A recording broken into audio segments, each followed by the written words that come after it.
Gente, então retomando o nosso exemplo lá do comecinho, em que eu falo o seguinte, que para ilustrar os problemas de sistemas de equações lineares, a gente vai considerar o problema da composição de areias para filtros de purificação de água.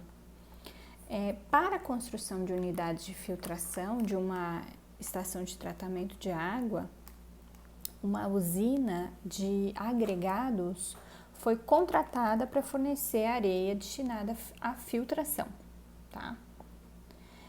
Para entender o pedido, a usina dispõe de areias brutas provenientes de 3 portos possíveis de exploração, com a composição granulométrica distinta, conforme então essa tabela 1 aqui que a gente apresentou.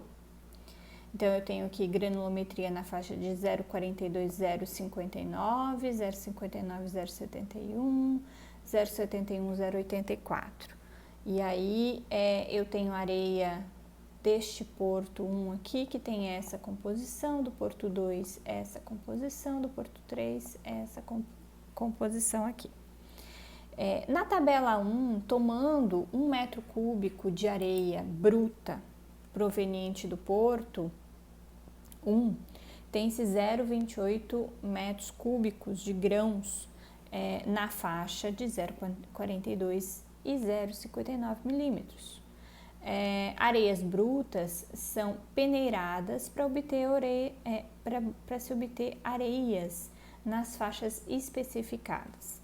Então, essas areias serão dispostas em camadas que deverão obedecer à composição granulométrica estabelecida pela norma, nas quantidades a seguir, como está descrito então na tabela 2.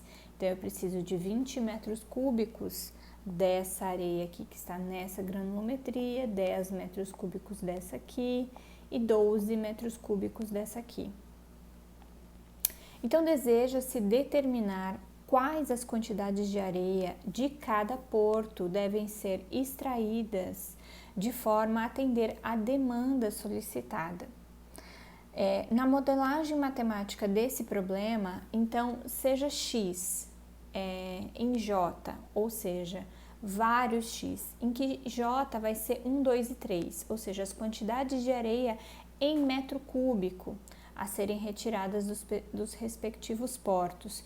E os portos PI, em que I é 1, 2 e 3, ou seja, porto 1, porto 2, porto 3.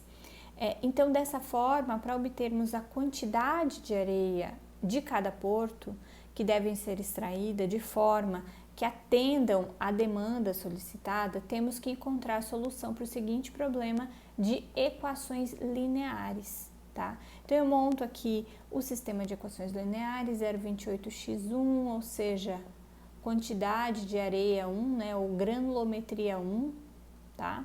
Granulometria 2, granulometria 3, e aí eu tenho aqui os coeficientes, tá?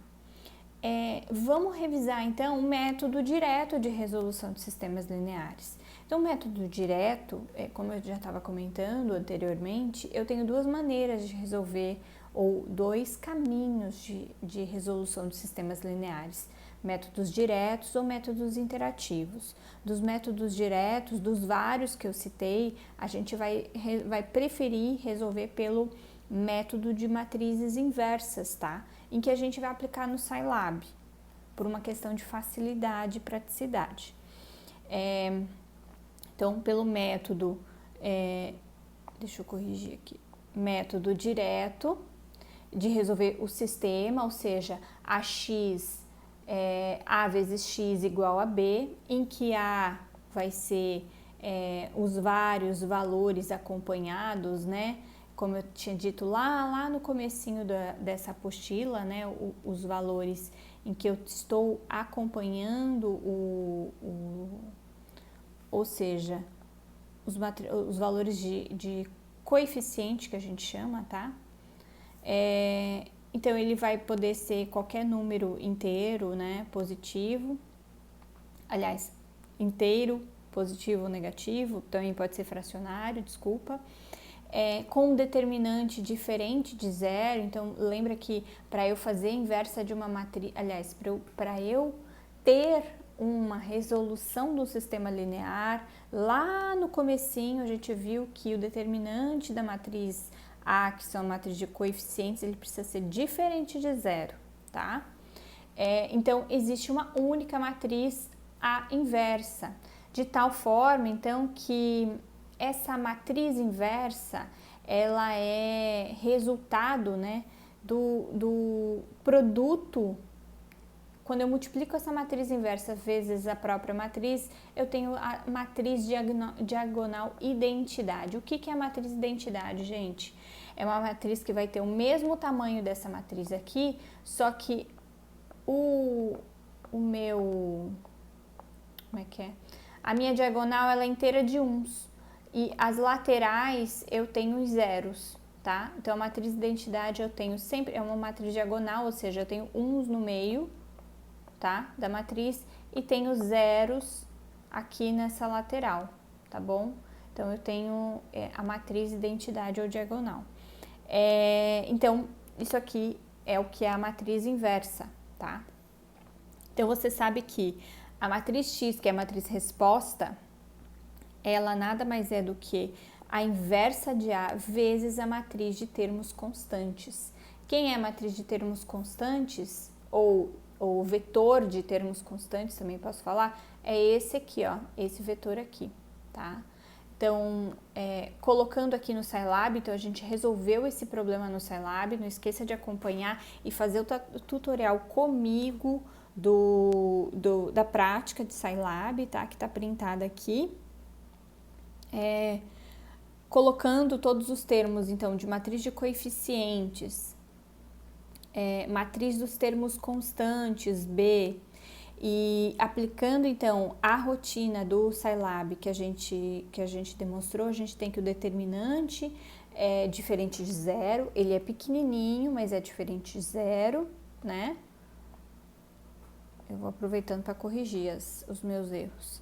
Ele é pequeno, mas é diferente de zero. E eu tenho também aqui a resposta da matriz das incógnitas, tá?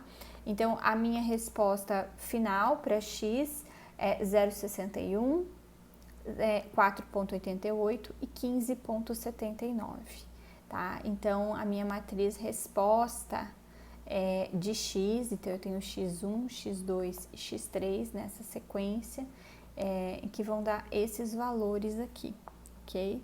Agora a gente vai para outro método, que é o método interativo. Até mais!